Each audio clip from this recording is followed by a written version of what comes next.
Hi everyone, today is a very special episode. No matter what comes after this is gonna be my favorite. These two guitars are Johnny Winter's personal guitars. Not reissues, not remakes. The Firebirds that he made the most iconic rock and roll blues albums of all time. He played them live for 44 years. And they've been through a lot. We're gonna get into it. This is a 1963 Gibson Firebird 5. And there ain't no other cooler one out there. This is Johnny's.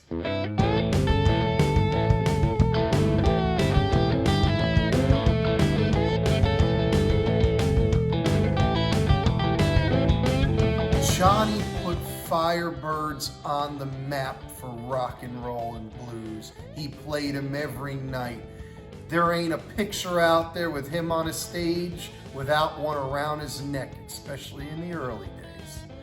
So let's think of these albums. Now, our favorite one is Johnny Winter and live at the Fillmore. This is it. Those records that you hear, you're thinking Johnny B. Good, Good Morning Little Schoolgirl, okay? He was playing this guitar at one of the coolest venues of all time, the Fillmore East. Anything that went in there sounded incredible, but he had a unique tone, and he was looking for it in the 60s. He played a lot of different guitars and experimented, but when he plugged in to an amp with a Firebird, a 63 Firebird, that was it. He found his tone, and it was Johnny's, and no one could ever get close to replicating it.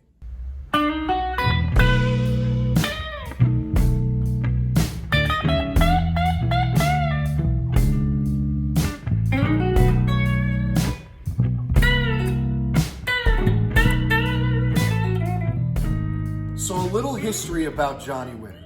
He made his first breakthrough at the Fillmore East playing live. Columbia Records happened to be attending the concert, and at the time, up front, they gave him a $600,000 deal with the record company. And boom, Johnny was up there and everybody's attention was on him. And so the tune that got this huge applause was It's My Own Fault. And it's a B.B. King tune, and he did his rendition of it live. They loved it. Fast forward a few years later, 1970, Johnny buys this Firebird, the 63 Brown Firebird, which was his #1 guitar, okay? And his band at the time was Johnny Winter and live. You could look up that album. He comes back to the Fillmore East with Rick Derringer, who was awesome, okay? And he goes back and records that tune with this guitar. And oh boy, do you have to listen to it if you haven't already. From then on, everybody wanted to play him. I mean, you see Leonard Skinner, Freebird, Alan Collins. Before that, Clapton did play one, but once everybody heard the way Johnny played him live, that was it. And everybody just went out and bought a Firebird. I mean, look at this guitar. They're just one of the coolest shaped guitars in rock history. Gibson went crazy, and I love it.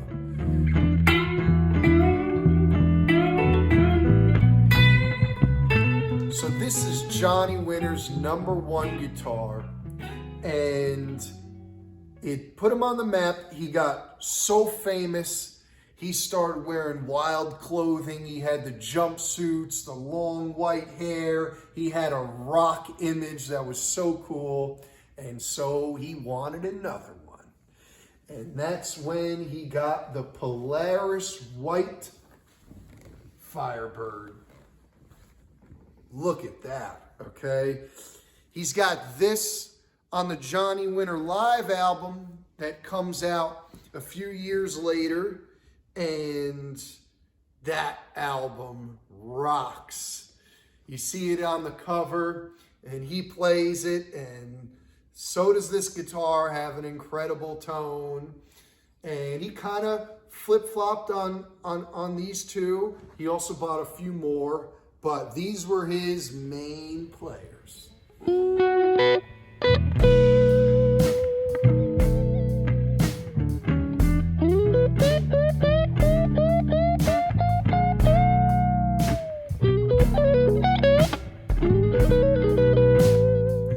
So this is a 1964 Polaris white Gibson Firebird 5. As you can tell, he took the tailpiece off on this one too. We'll get into that. And hey, through all the rock and roll that this thing's been through, it's amazing it still holds its color. It looks freaking awesome.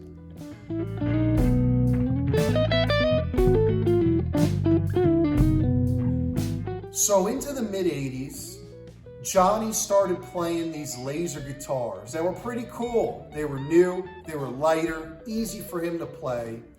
And this brown Firebird got a little beat up from rock and roll over the years, and action was raised. He started playing slide on this guitar. And he played it every single night until the day he passed.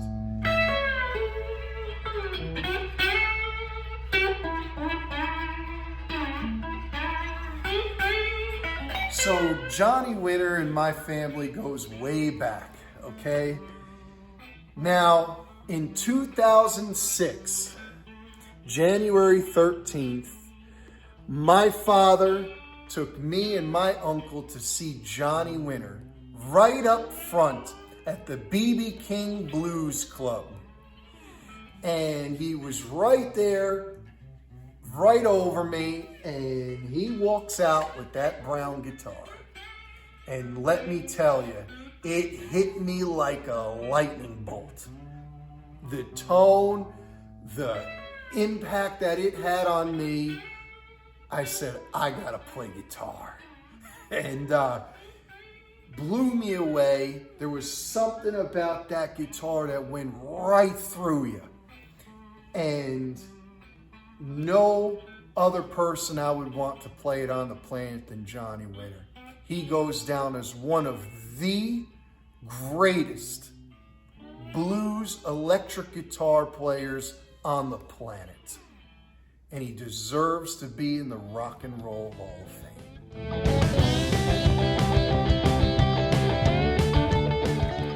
All right, well, we got into a little bit of history about Johnny Winter's guitars, but my father's gonna dive a little bit deeper. He's gonna get into some of these details and some of the changes that happened over the years.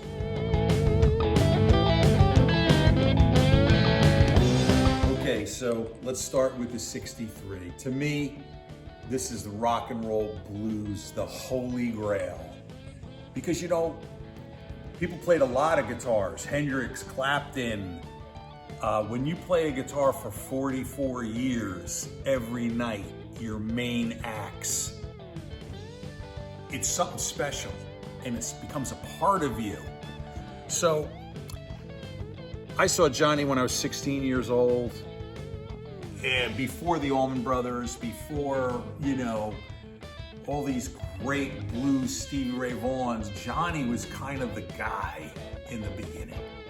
And to play such a cool guitar, you know, we didn't even know it was a Firebird. Okay, so, but subsequently we know that he got this in 1970 from a guy named Ed Seelig, Silver Strings Music in St. Louis. I don't know if he wanted a Firebird or he just saw it and had to have it, but there's one shot photo, you know, a Firebird 5 has the Lear tailpiece. Of course, you can see the Lear tailpiece has been taken off, and I believe Ed put the stud tailpiece in. It makes it a better guitar. We didn't really care about the vintage value of it or whatever. Johnny wanted a solid guitar that would stay in tune. So they removed it. They put the stud in. This is all original.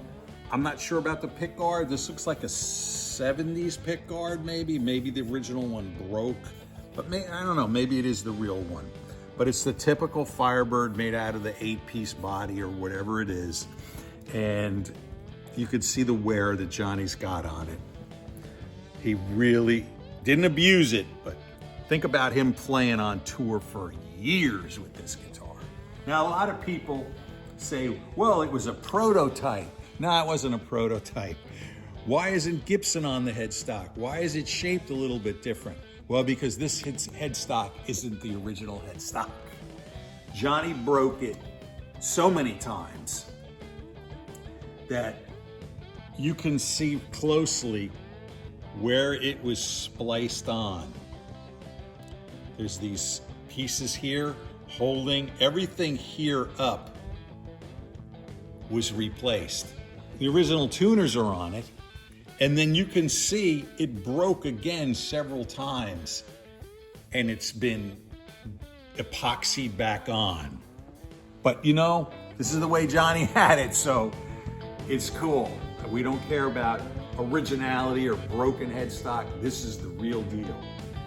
Now, because it has a new headstock, the action became a little high because you can see it kind of started to bow a little bit.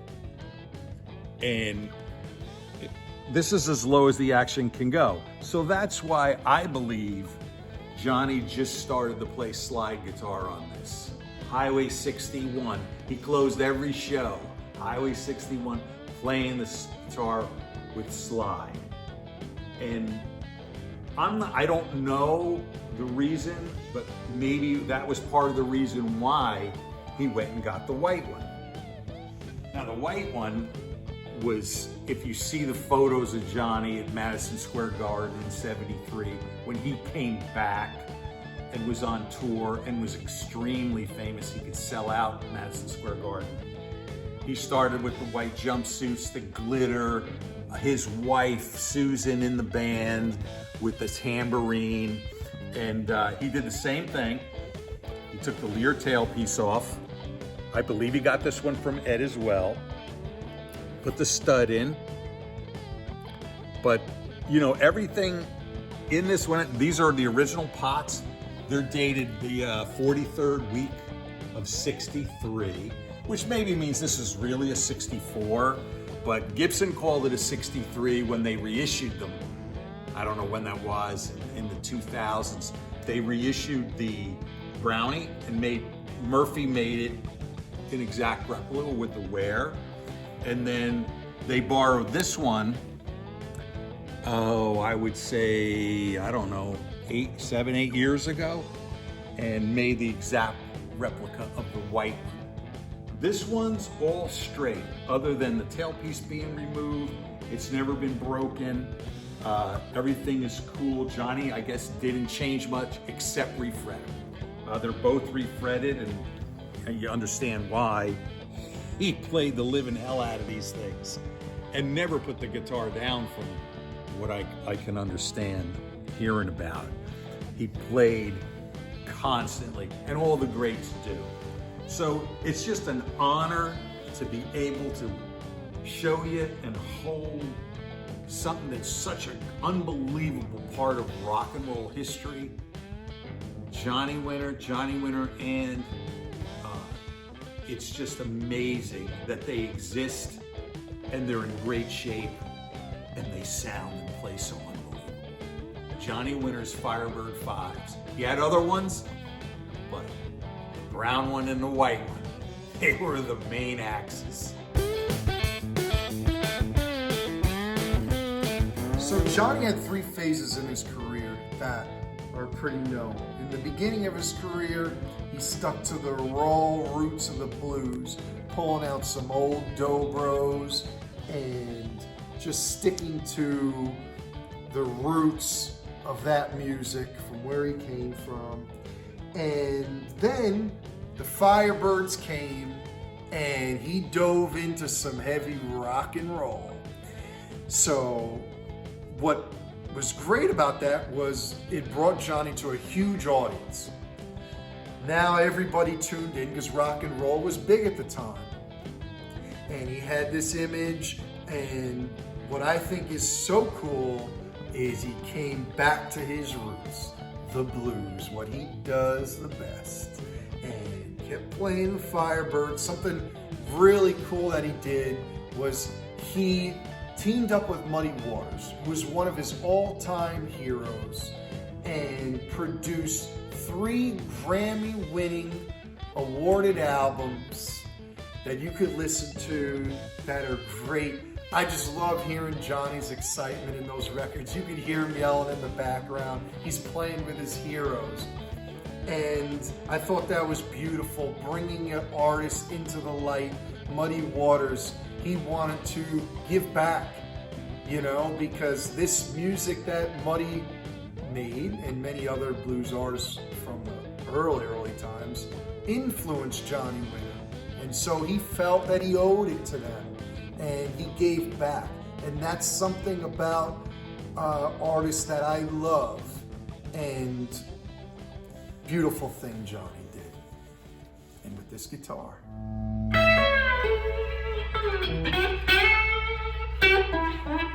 I really appreciate all of you watching. It's an honor to show you both of these guitars. Johnny is in our hearts and forever will be. We'll be able to listen to his music forever. If you want to see some more music and some more vintage guitars, subscribe to my channel, Mike Menza Music.